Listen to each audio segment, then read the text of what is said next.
Gálatas capítulo 2, versículo 20, você que achou, diga amém. Amém. Diz o texto: fui crucificado juntamente com Cristo, e desse modo já não sou eu quem vive, mas Cristo vive em mim. E essa nova vida que vivo no corpo, vivo-a exclusivamente pela fé no Filho de Deus que me amou e se sacrificou por mim. Eu vou repetir só a parte A que diz: fui crucificado juntamente com Cristo. Tome o seu assento adorando a Deus. Aleluia.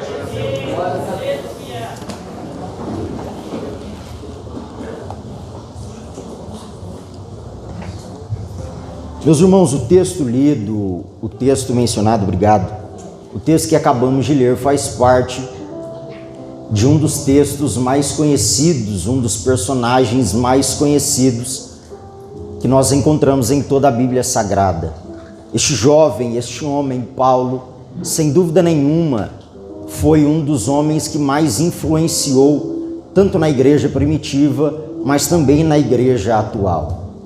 Todas as vezes que falamos de relacionamento com Deus, de intimidade com Deus, de amizade com Deus, alguns textos vêm em nossa mente, alguns personagens aparecem em nossa mente. Por exemplo, no livro do Gênesis, para mim, há vários relacionamentos. Eu costumo dizer que o livro do Gênesis é um livro de relacionamento. Deus se relacionou com o homem, com a humanidade, com o seu povo. A prova disso é que a Bíblia vai dizer que Deus criou o homem à sua imagem e semelhança. O propósito de Deus, o plano de Deus, o projeto de Deus sempre foi se relacionar com o homem, sempre foi ter intimidade com o seu povo, ter um relacionamento com o seu povo. Só que nós percebemos no livro do Gênesis, e na verdade isso vem como um alerta ao nosso coração, que Adão e Eva estavam no jardim, e perceba que a mensagem de Deus para este casal era: coma de todos os frutos que eu dei a vocês e que está no jardim, porém não coma do fruto da árvore do bem e do mal, porque se comerem certamente morrerão.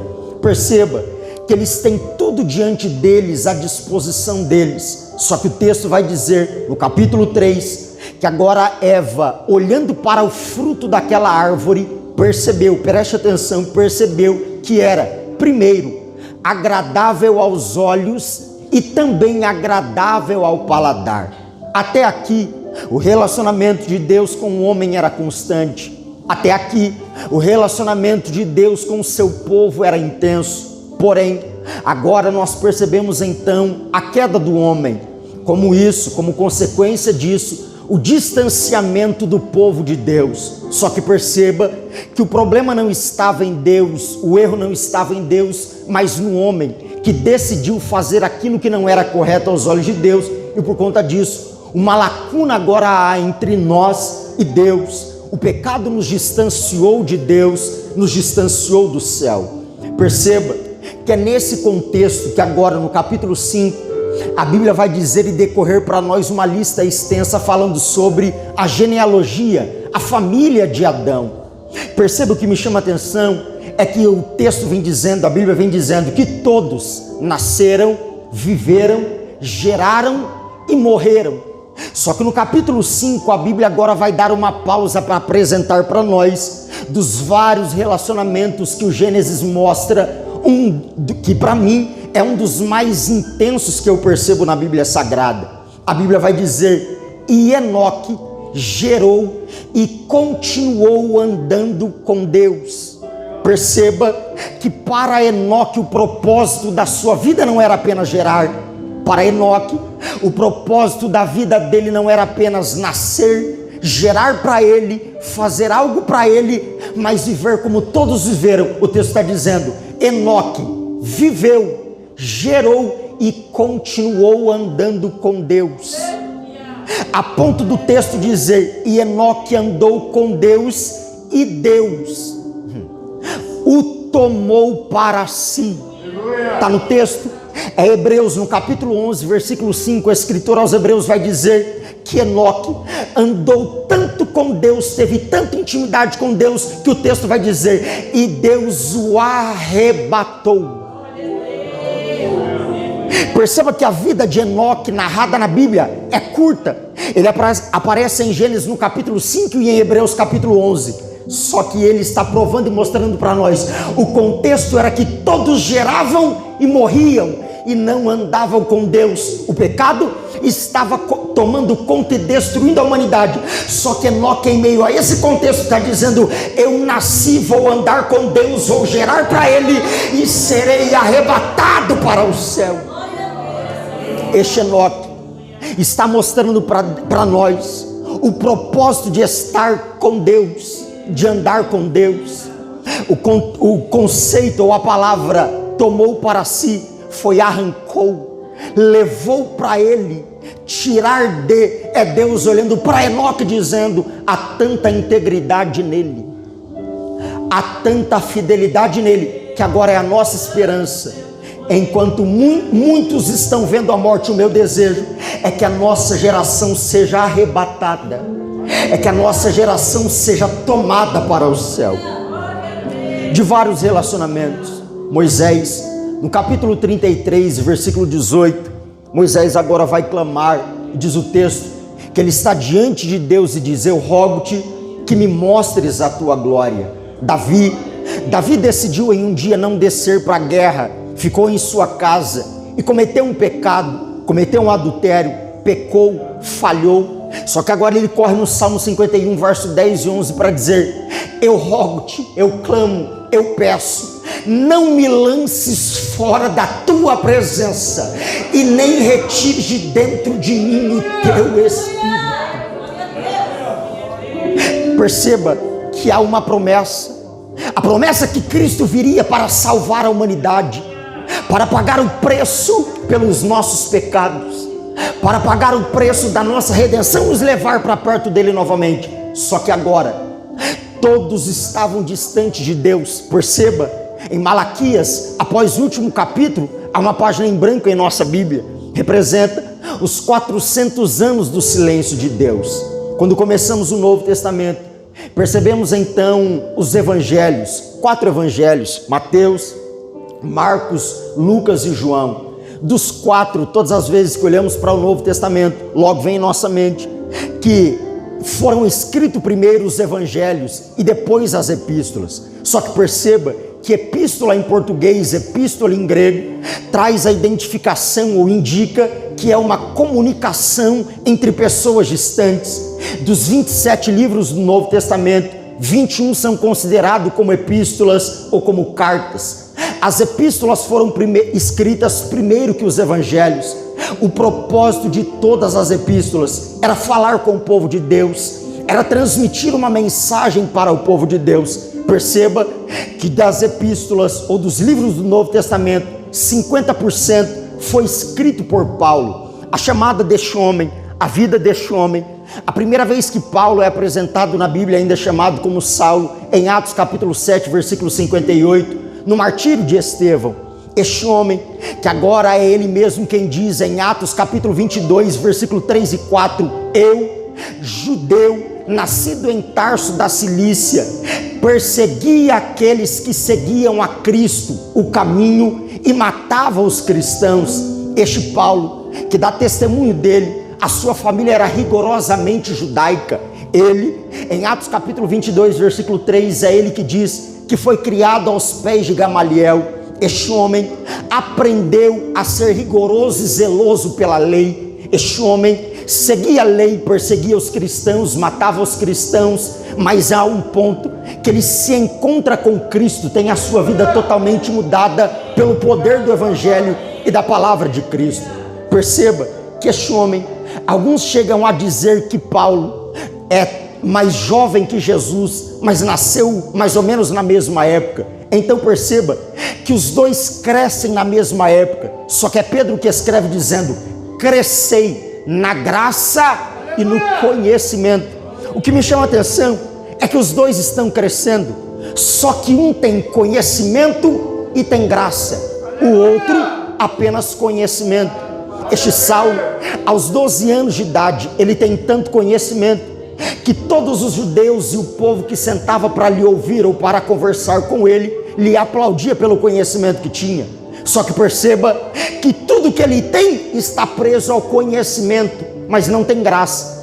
Só que o Cristo Jesus que está crescendo na mesma época, não tem apenas conhecimento, mas também tem graça, e eu te provo, em João capítulo 2, ele está em um casamento, acabou o vinho, só tem água. O conhecimento não transforma água em vinho, mas ele não tem só conhecimento, mas tem graça. É por isso que ele chama os discípulos e diz para eles: enchei as talhas de água. Quem está enchendo não está entendendo nada, mas eu imagino ele com um sorriso 9,15 dizendo: fica em paz, eu não tenho só conhecimento, mas eu tenho graça. É este homem que em João no capítulo 5 há um homem que há 38 anos está no tanque em Betesda e de forma alguma é curada porque não consegue descer para o tanque. Só que ele não tem só conhecimento, mas tem graça. É ele que se apresenta para este homem para dizer: não precisa descer no tanque, não precisa esperar o movimento das águas. E faz o que? Toma a sua cama, se levante e vai para sua casa, porque ele tem graça. Ele tem tanta graça que em Mateus no capítulo 8, ele está dentro do barco com os discípulos, e o coração dos discípulos estão preocupados pela aflição ou por aquilo que o mar está causando dentro deles. Eles estão agoniados, aflitos, amargurados. O vento sopra e o barco balança de um lado para o outro. Ele está dentro e tem conhecimento, mas também tem graça. Ele se levanta, olha para a tempestade e diz: acalma-te, aquieta-te, porque eu não tenho só conhecimento, eu tenho graça. Este homem tem tanta graça que uma mulher está saindo com o seu filho para enterrar fora da cidade. Em Lucas no capítulo 7, a viúva de Naim, ele está chegando na porta da cidade, ela está saindo, mas ele tem tanta graça que ele toca no esquife do menino e diz para o menino: levanta-te. E diz o texto: e o menino imediatamente se levantou. Só que perceba que Paulo tem conhecimento e não tem graça. Cristo tem conhecimento a ponto de um dia, sendo muito jovem ainda, está dentro do templo, mas conversando com o povo, ele faz pergunta e ninguém sabe responder. Ele responde pergunta e todos ficam boquiabertos pela resposta que ele dava, porque ele tem conhecimento, mas também tem graça. Este homem é um homem que ele está crescendo. O propósito da sua vida foi entregar a sua vida por amor a nós. Olhe para cá e preste atenção. Perceba que todas as vezes que ele pregava, operava milagre ou ensinava o povo, ele falava da sua morte. Por exemplo, em uma certa vez, olhando para o povo, ele disse: olhe para este templo, destrua o templo e ele será levantado em 3 dias. Eles ficaram preocupados e disseram: este templo foi levantado em tantos anos, vem o Senhor dizer que em 3 dias o Senhor levanta ele novamente. Só que perceba, ele não dizia do templo físico, ele dizia dele mesmo, ele dizia do seu corpo. Ele estava dizendo: pode destruir este templo, mas me dê 3 dias. É ele mesmo que, olhando para o povo, vai dizer: toda semente para gerar fruto deve morrer na terra. Ele estava dizendo: pode matar a minha vida, porque através da minha morte eu vou gerar muitos frutos. A prova disso é o parque universitário lotado hoje à noite. Todos os seus ensinamentos apontavam para a cruz, todas as suas mensagens apontavam para a cruz. É por isso que me preocupa uma geração mais nova que prega muito, fala muito, mas deixamos de falar sobre a cruz, deixamos de falar sobre ele, quando na verdade o propósito e a razão, o motivo de estarmos aqui é a sua morte no Calvário, é a crucificação de Cristo. Só que Paulo, tendo só conhecimento, não tendo graça, este Cristo agora, um dia está orando no Getsêmani. Ele está orando, olha para os discípulos e diz: orem para que vocês não caiam em tentação. Ele sai desse ambiente, vai orar. O texto vai dizer que agora alguns soldados chegam até ele, prenderam, levaram ele ele é levado para um lugar, é açoitado durante toda a noite, é preso. No outro dia pela manhã, está caminhando rumo ao Calvário, rumo ao Gólgota. Só que perceba que é Isaías que escreve dizendo que em momento nenhum ele abre a sua boca. Mas como ovelha muda perante os seus tosquiadores, ele está caminhando para o Calvário. Alguém chega a dizer que havia só nele beleza, só que Isaías escreve dizendo que nesse momento não há só beleza. Por quê? Porque ele pegou todos os nossos pecados e estava sobre ele. Ele pegou tudo aquilo que era para nós e estava sobre ele. O teu semblante está totalmente desfigurado, a glória estava ainda sobre ele, o poder estava sobre ele, mas agora ele está como forma de homem sendo levado para o Calvário. Mas no Calvário ele brada dizendo: Tetelestai, o preço está pago, foi consumado. Arabacante, oramando, orabacai. Este é o Cristo que teve o prego nas mãos, mas não desistiu. Este é o Cristo que teve prego nos pés, mas não abriu mão da tua alma. Este é o Cristo que teve uma coroa de espinhos sobre a cabeça, mas não desceu do Calvário para você chegar até esta casa esta noite. Este é o Cristo do Calvário. Este é o Cristo que Paulo escreve aos Coríntios no capítulo 1 e versículo 18, dizendo: a mensagem da cruz para os que perecem é loucura, portanto para nós que somos salvos por ele é o poder de Deus, é o poder de Cristo. Joga a mão para o céu para adorar a ele, joga a mão para o céu para adorar. Você foi alcançado por ele.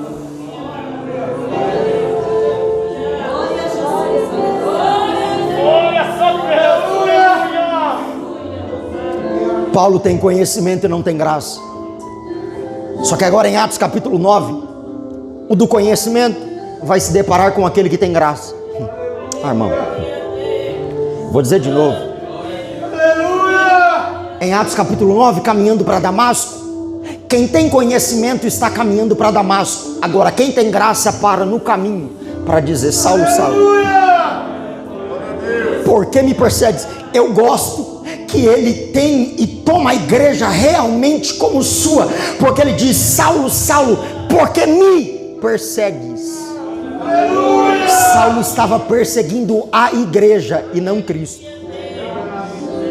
Só que Cristo é tão dono da igreja, e é um em nós que ele está dizendo: tocou na igreja, eu sou o dono dela. Tentou contra a igreja, eu sou dono dela.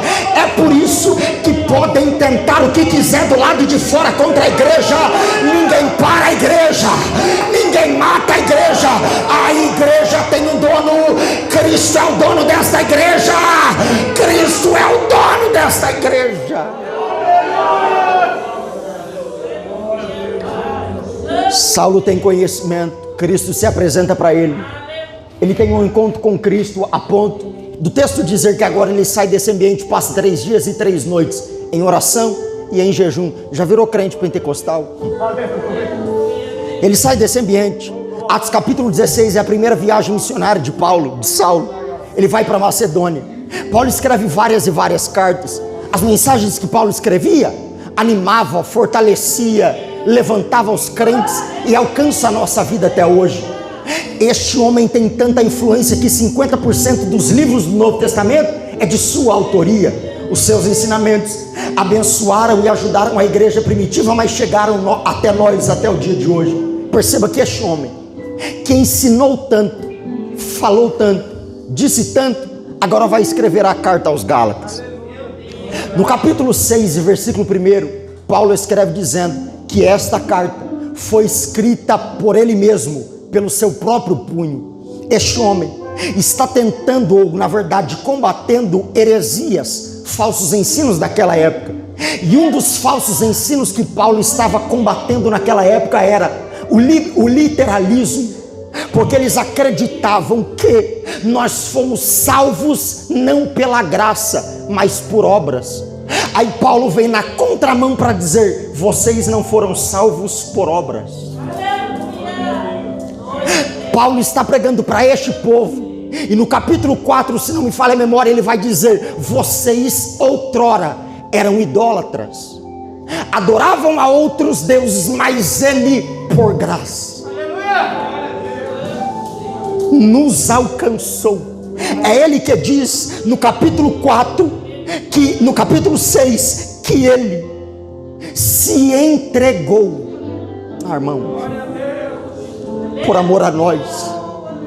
Este Paulo estava combatendo os falsos ensinamentos daquela época, dizendo: nenhum de nós fomos salvos pelas obras, nenhum de nós fomos salvos por aquilo que fazemos. Como assim, Paulo? Eu prego muito, eu canto muito, lidero muito, faço muito. Aí eu imagino Paulo olhando, dizendo: você não foi salvo porque prega, você não foi salvo porque canta, você não foi salvo porque lidera, você não foi salvo porque é crente. Pelo contrário, é crente porque foi salvo, prega porque foi salvo, canta porque foi salvo, lidera porque foi salvo. Se tem alguém que foi salvo por ele, levanta a mão para o céu para adorar a ele. Paulo estava ensinando este povo, Paulo estava combatendo os falsos ensinos daquela época e dizendo: entenda e adorem a Deus, porque não foi por nós, não foi por causa de nós, mas tudo começou nele, passou por ele e terminou nele. É por ele, é para ele, é para ele todas as coisas. Paulo estava dizendo para este povo: tudo que recebemos, nada é nosso, tudo que fazemos, nada é nosso, tudo que possuímos, nada é mérito nosso. É como se Paulo entrasse dentro do templo esta noite para dizer: você não tem essa cara de crente, ou não está dentro dessa casa por merecimento nosso, mas tudo que temos, fazemos, entregamos, é pela graça de Cristo no Calvário, é pelo amor de Cristo a nós. Aí Paulo está no capítulo 2, versículo 20.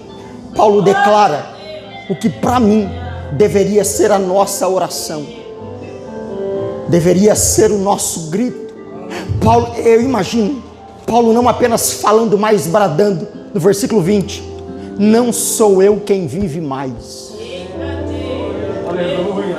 E quem é Paulo? É Cristo quem vive em mim. Eu imagino Paulo gritando em voz alta e dizendo: não sou eu que faço mais. É um Paulo que está olhando para as suas atitudes e dizendo: as minhas atitudes é Cristo em mim, os meus pensamentos é Cristo em mim, tudo aquilo que faço, para onde vou, que escolho, é Cristo operando em minha vida, é Cristo se manifestando em mim. Este Paulo foi tão alcançado por Cristo, e isso que ele está dizendo é tão verdade, que ele fala aos Filipenses: para mim viver é Cristo, se tiver que morrer, para mim é melhor ainda, porque eu me encontro com ele mais rápido. Este Paulo vai nos alegrar no capítulo 1, versículo 6 dos Filipenses, dizendo para nós: aquele que começou em nós a boa obra, aperfeiçoará. Eu vou dizer de novo: aperfeiçoará. Pare de reclamar por algumas pessoas que ele tem tirado do seu lado. Pare de reclamar por algumas portas que ele tem fechado. Pare de questionar por algumas coisas que tem dado errado. É a obra de Cristo em nós, é o tratamento de Cristo em nós. Levante as duas mãos para os céus e feche seus olhos. Coloque as duas mãos lá em cima e feche seus olhos. Eu prego esta noite para jovens. Eu prego esta noite para adolescentes que entraram dentro dessa casa questionando a Deus, por coisas que deram errado, por sonhos que se frustraram, por portas que se fecharam, por relacionamentos que não deram certo, por amizades que se foram, por frustrações que aconteceram, por ventos que sopraram, e você entrou dentro dessa casa ou há vários dias tem indagado, dizendo a Deus: para que Deus? Por que está acontecendo? Mas Deus te permitiu chegar nessa casa para dizer: é a minha obra em você, é a minha obra em você, é Cristo em nós, é Cristo em nós. Com a mão levantada para o céu, adore a Ele agora, agora. Orabacando, oramante, oramacai.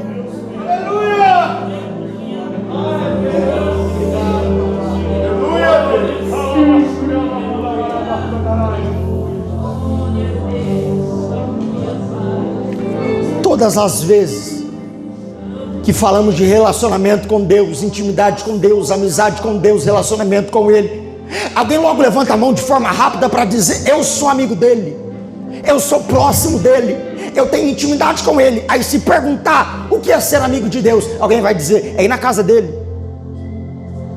é estar na presença dele, é cantar um hino, é adorar 2 horas, é pregar a sua palavra, é fazer alguma coisa. Só que ser amigo de Deus vai muito além do que fazer algo para Ele. Ser amigo de Deus não é um culto de 2 horas. Ser amigo de Deus não é pregar meia hora. Ser amigo de Deus não é apenas vir aqui e se relacionar aqui dentro. Eu preciso entender: para ser amigo de Deus não é se relacionar com Ele aqui dentro, é levá-lo para casa. Ser amigo de Deus não é apenas ouvir os louvores cantados aqui dentro. Ser amigo de Deus não é apenas adorar o nome dele aqui dentro. Ser amigo de Deus vai muito além do que nós imaginamos. Ser amigo de Deus é ouvir a sua voz. Ser amigo de Deus é fazer o que Ele manda, ainda que vá ao contrário daquilo que eu quero.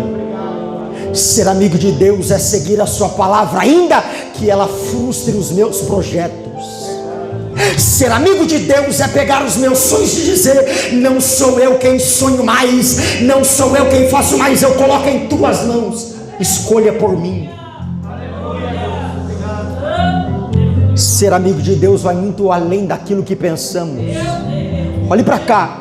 Ser amigo de Deus vai muito além daquilo que nós postamos, dizemos, cantamos, adoramos. Ser amigo de Deus é voltar para casa e não deixar essa chama apagar. Ser amigo de Deus é entrar dentro da empresa e a chama estará acesa aí dentro. Ser amigo de Deus é entrar na faculdade e a chama continuar acesa aí dentro. Ser amigo de Deus é sair por essa porta, mas a presença dele que invade e toma conta dessa casa, tomar conta da tua alma fora deste templo também. O nosso problema, e eu tenho dito nos últimos dias, o nosso problema é o mesmo problema que um jovem cometeu em Atos capítulo 20. Eutico está dentro do templo, só que toma decisão no templo, mas não me envolvo em nada do templo. No templo, mas eu fico na janela, porque na janela eu tenho visão das coisas de fora e também das coisas de dentro. É alguém que está dizendo: eu até gosto dos louvores que são cantados aqui dentro, mas eu também gosto das coisas que são lá de fora. É alguém que está dizendo: eu gosto das coisas de fora, mas não abro mão das coisas de dentro. E o que é que você faz? Uma hora eu sou crente, mas outra hora eu escolho as coisas de fora. E não percebemos que Paulo escreveu em Gálatas, no capítulo 5, versículo 17, que há em nós uma guerra da carne contra o Espírito. Dentro de nós há uma carne que grita querendo te puxar para as coisas do mundo. Dentro de nós há um Espírito que quer te puxar para as coisas de dentro. É você que decide ficar e se entregar às coisas de fora ou se envolver com as coisas de dentro. Eu ouvi uma frase, trago ela na minha alma: você escolhe nessa vida aonde você passará a eternidade. Cantamos que no céu não entra pecado, e se no céu não entra pecado, eu preciso acabar com o pecado aqui embaixo. Eu escolho nessa vida onde passarei a eternidade. Se quero passar a eternidade no céu, tudo que faço aqui embaixo deve apontar para o céu. Se desejo morar no céu, as minhas escolhas daqui de baixo devem apontar para o céu. Joga a mão para o céu, uma geração que vai viver para o céu, que vai buscar o céu, que vai se entregar para as coisas do céu.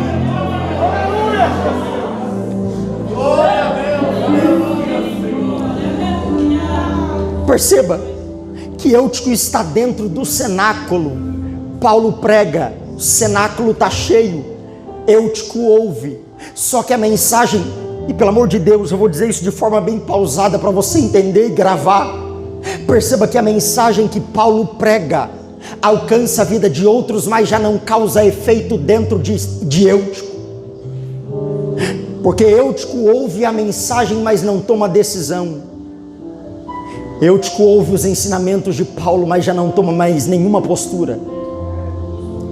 E nesses últimos dias da igreja na face da terra, quantos Euticos que senta do nosso lado, que está aqui dentro com a gente, mas ouve a mensagem aqui, volta para casa e volta a fazer como fazia tudo antes. A mensagem que é pregada aqui dentro não causa efeito aí dentro mais.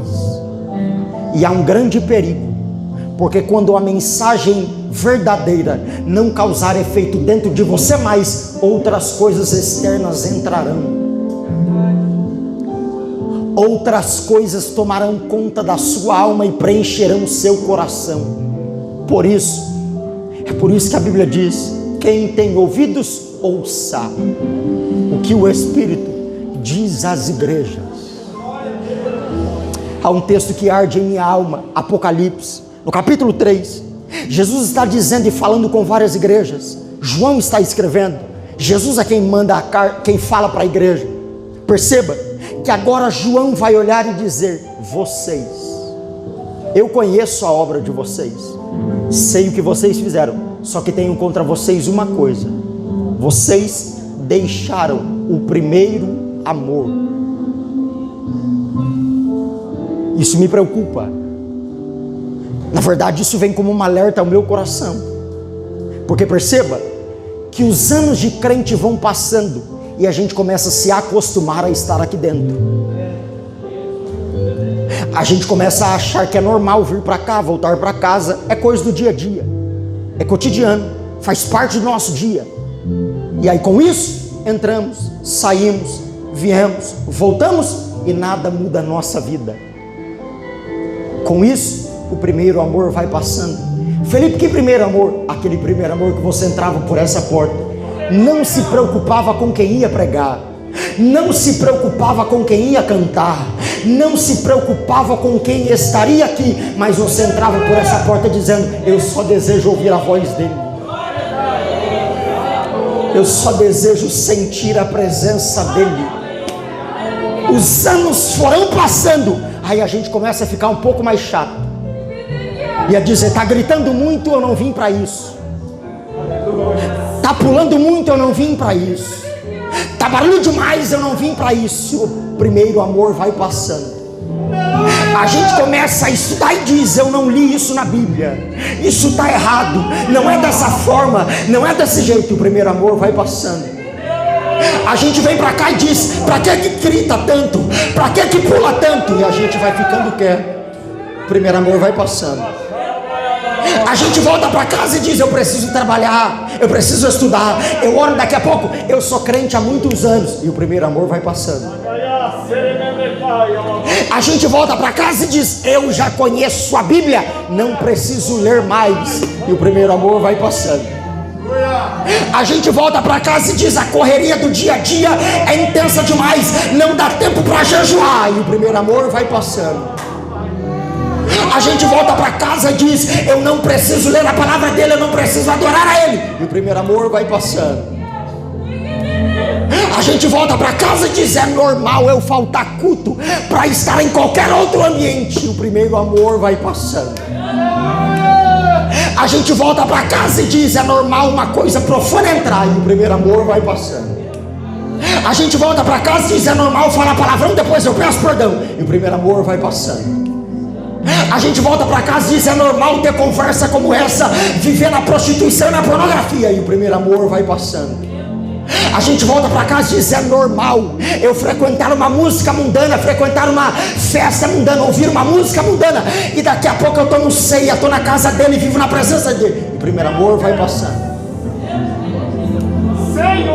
Mas ele te permitiu chegar dentro dessa casa esta noite para dizer: está na hora de voltar ao primeiro amor, está na hora de orar como antes, está na hora de adorar como antes, está na hora de sentir como antes, está na hora de se entregar como antes. Se é verdade na sua alma, joga as duas mãos para os céus. Joga as duas mãos para os céus. Se é verdade, com a mão levantada para o céu, comece por alguns segundos a adorar a Ele. Adora Ele agora. Adora Ele agora. Agora. Agora. Agora. Agora. Agora. Aonde tiver alguém que deseja esse primeiro amor, seja alcançado por Ele agora. Agora. Agora. Agora. Agora. Agora. Adora a Ele agora. Orabacante, oramando, orabacante, oramando. Orabacante, oramando, orabacante, oramando.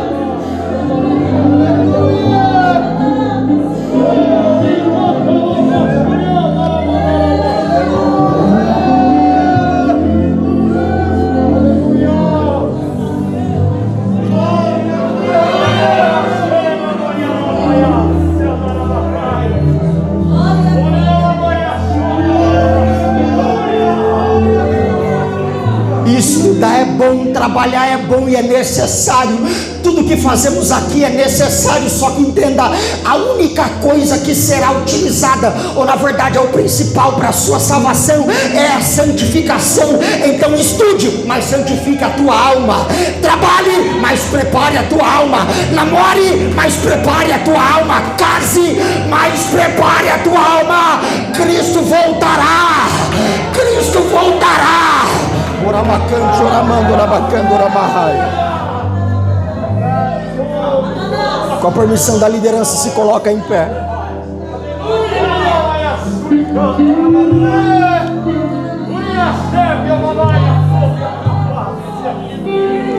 Feche seus olhos, curva a sua cabeça. Se tiver alguém que possa cantar, passa para os músicos aqui do Mauro Marcondes. Se tiver alguém, feche seus olhos, curva a sua cabeça.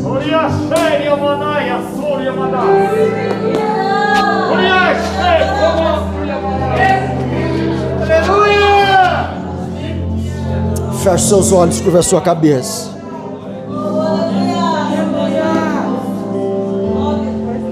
Aleluia! O céu paira sobre esta casa. Canta Yeshua, ousado amor, furioso Senhor, alguns assim. O céu te trouxe dentro desta casa para te dar a oportunidade de sair por essa porta dizendo: Cristo vive em mim. E como é que eu percebo que Cristo vive em mim? Pelas minhas ações, pelas minhas atitudes, pelos meus pensamentos. Essa noite sairá de dentro desta casa uma geração, pode cantar Lucas, que como Paulo, sairá por esta porta dizendo: Cristo vive em mim. Cristo vive em mim. Feche os seus olhos, comece a falar com Ele agora. Peça para Ele te dar a oportunidade, te dar força para voltar ao primeiro amor. Peça para Ele te dar a oportunidade para ser como você era antes. Na verdade, ser melhor do que era antes. Isso, de olhos fechados, comece a falar com Ele agora. Comece a orar agora. Se entregue a Ele agora. Adore o nome dEle agora. Exalte a Ele agora. Glorifique o nome dEle agora.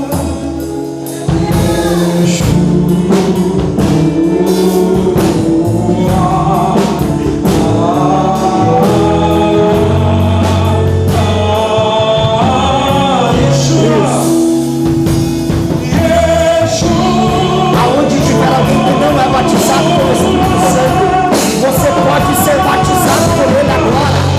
Ele pode te encher agora.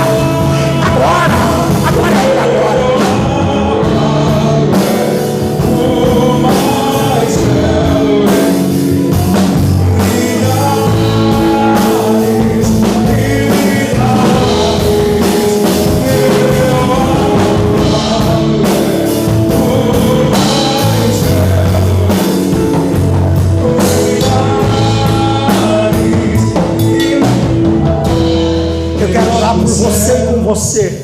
Enquanto ele canta, eu quero orar por você e com você. Só faça se for verdade. Eu não tenho problema nenhum com isso. Só faça se for verdade. Alguém que levante as duas mãos para os céus para dizer: Pai, eu quero ser mais cheio do que antes. Eu quero ser mais cheio do que antes. Eu quero te adorar como nunca. Eu quero me entregar como nunca. Levante as duas mãos para os céus. Só alguém que deseja mais a presença dele.